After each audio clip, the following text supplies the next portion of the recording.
शहर स्थित अपने आवास गांधी आश्रम बेगूसराय में प्रेस वार्ता आयोजित कर कांग्रेस के जिला अध्यक्ष अभय कुमार सिंह सार्जन ने नरेंद्र मोदी सरकार पर कई आरोप लगाए। उन्होंने कहा कि सरकार और निर्वाचन आयोग की मिलीभगत से देश में अघोषित रूप से एनआरसी करवा रही है, जिसका कांग्रेस पार्टी घोर विरोध करती है। उन्होंने निर्वाचन आयोग से मांग की कि वह अपना अघोषित एनआरसी वापस ले।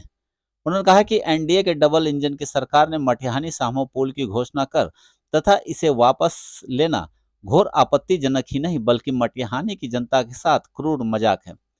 उन्होंने मटिहानी की जनता से ऐसे सरकार को उखाड़ फेंकने की अपील की। अभय कुमार ने डिग्री कॉलेज खोले जाने के मामले में कहा कि नीतीश सरकार का प्रत्येक प्रखंड में डिग्री कॉलेज की स्थापना सिर्फ कागजों पर ही सीमित है। जिले के साथ साथ मटिहानी के किसान कर्ज की मार से दबे हुए हैं। उनके कर्ज माफी की घोषणा सरकार अविलंब करनी चाहिए तथा उन्हें सब्सिडी पर खाद, बीज एवं कृषि यंत्रों को उपलब्ध कराने की कोशिश करे। अन्यथा कांग्रेस पार्टी नीतीश सरकार के विरुद्ध जन आंदोलन प्रारंभ करने को भी तैयार है। उन्होंने बताया कि वर्षों से जिले के नौजवान बेकार हैं और सरकार उनकी बेबसी पर चुप है।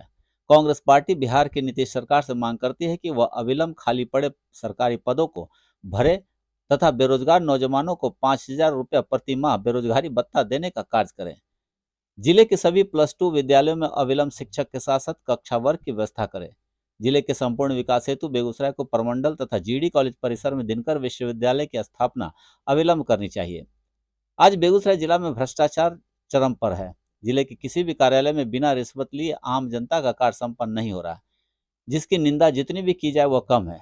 अभय कुमार सिंह ने कहा कि मटिहानी विधानसभा का दियारा क्षेत्र प्रतिवर्ष बाढ़ की चपेट में आने से आधे से ज्यादा अधिक आबादी प्रतिवर्ष प्राकृतिक आपदाओं से त्रस्त है। नीतीश कुमार द्वारा वर्ष 2021 पर रिंग बांध की घोषणा सिर्फ कागजों पर ही सिमट कर रह गया, जो अत्यंत एक क्रूर मजाक है।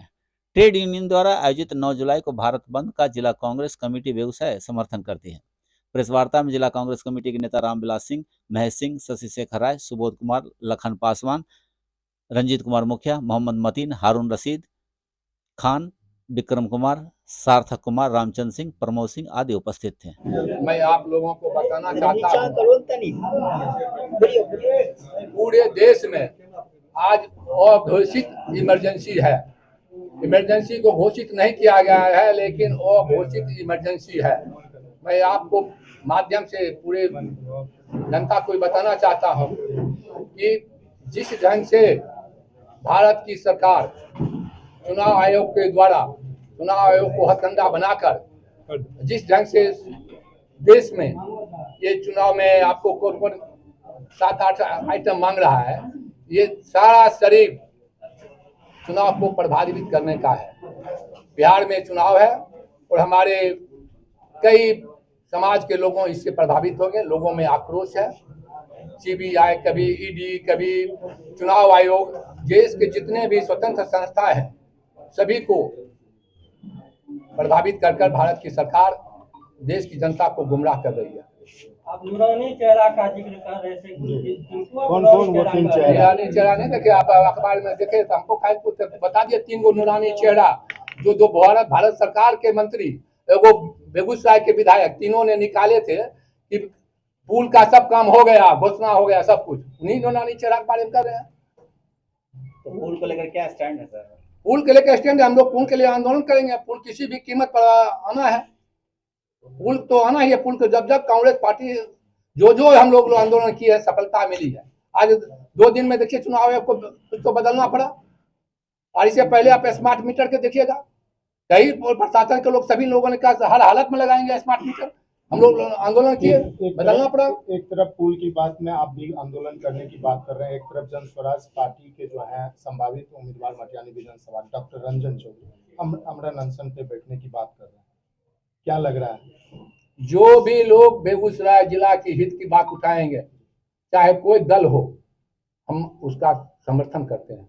ये जनहित की बात है और जनहित में हम लोग इधर से उधर नहीं करेंगे।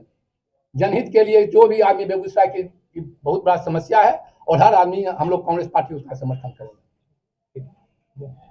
एक मटियानी बेगूसराय में 7 विधानसभा है, किसकी सीट पे कांग्रेस जो है चुनाव? हम 3 सीट का दावेदारी रखे हुए हैं, मटियानी, बेगूसराय, बछवाड़ा, तीनों सीट कांग्रेस का परंपरागत सीट रहा है।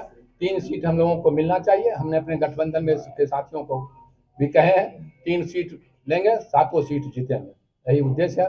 3 सीट कांग्रेस को मिला, 7 सीट हम कांग्रेस महागठबंधन के झोली में देंगे। आपके मैनिफेस्टो में मुख्य मुद्दा क्या क्या है? मेरे मैनिफेस्टो में संभव बिजुलिया पुल है ही, हमारे मैनिफेस्टो में प्रमंडल है, हमारे मैनिफेस्टो में दिनकर विश्वविद्यालय है, हमारे मैनिफेस्टो में छात्र नौजवानों का रोजगार है, हमारे किसानों का ऋण माफ है मैनिफेस्टो में।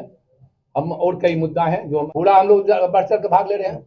आज हमारा सब ब्लॉक में बैठक चल रहा है, हमारे सब प्रखंड अध्यक्ष को हमने कहीं किसी को नहीं बुलाया, सबको कहीं अपना अपना ब्लॉक में बैठक कर 9 तारीख को समर्थन करने के लिए। 9 तारीख को जो बंद होगी स्कूल, कॉलेज, कोर्ट, कचहरी और क्या क्या सब आप बंद करेंगे? हम लोगों को एक ही बात है, पूरे जिला के हर चीज को बंद कर सरकार को, जो सरकार अंधी है, जो सरकार बहरी है, जो सरकार को कोई ज्ञान नहीं है जनता के प्रति, कोई जनता के प्रति ध्यान नहीं है, जो प्रधानमंत्री सिर्फ मन की बात करते हैं, कभी जनता की मन की बात नहीं सुनते हैं, उनको हम महागठबंधन के लोग अपना मन की बात उनको सुनाएंगे कि जब तक ये बात आप नहीं मानिएगा तो हम लोग रोड पर उतरेंगे और रोड पर लड़ाई हमारी चलती रहेगी। ये लड़ाई रोड पर चलेगी, ये लड़ाई विधानसभा खुल रहा है उसमें चलेगी, और ये लड़ाई लोकसभा खुल रहा है उसमें चलेगी।